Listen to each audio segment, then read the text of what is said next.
Jadi untuk pendaftaran pada hari ini, hari terakhir tanggal 27 sampai hingga pukul 14, total berkas yang diterima oleh Bawaslu Surabaya 421 orang.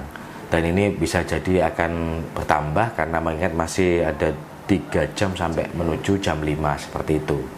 Dan kita kan juga melakukan pendaftaran secara online dan via pos. Kita belum cross check juga untuk jumlah yang melalui online dan via pos seperti itu. Berarti ini hanya yang datang ke kantor? Betul, ini yang hanya melakukan secara langsung. Yang online ada rekap tersendiri, tapi jumlahnya memang tidak terlalu banyak untuk yang online dan secara via pos seperti itu.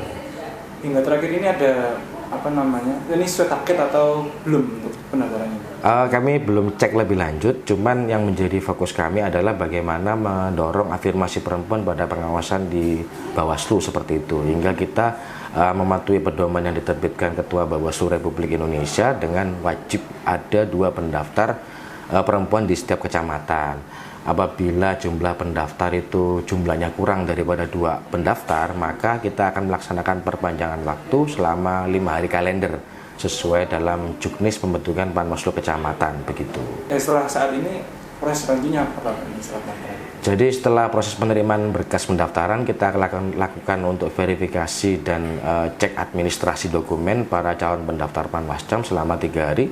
Setelah itu kita akan sampaikan kepada publik beberapa pengumuman. Yang pertama tentu adalah pengumuman calon Panwascam yang memenuhi syarat administratif yang lolos. Begitu. Yang kedua, waktu dan tempat terkait untuk pelaksanaan tes tertulis secara online.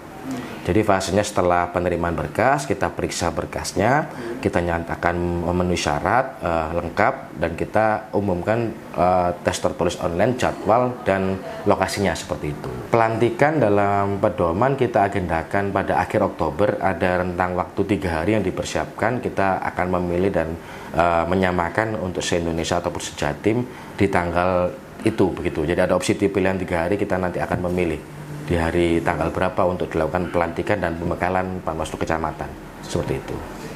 Untuk proses pendaftaran ini Pak, ada mungkin temuan yang dari teman-teman, misalkan ada anggota partai atau? Oh ya.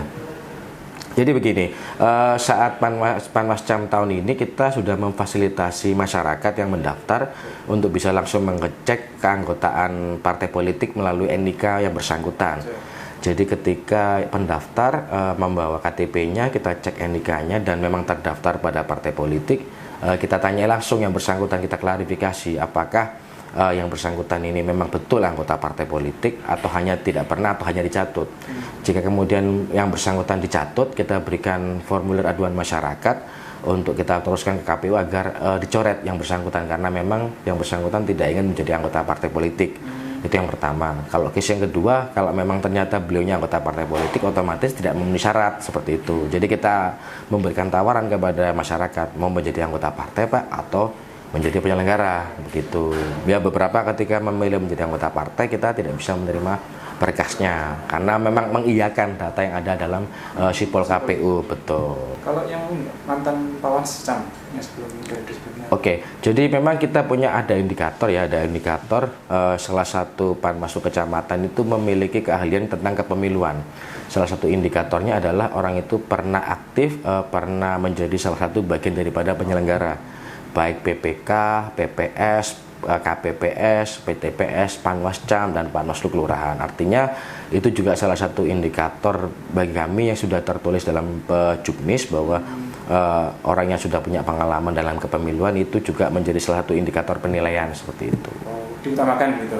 Kalau diutamakan tidak ya, menjadi indikator penilaian seperti itu aja.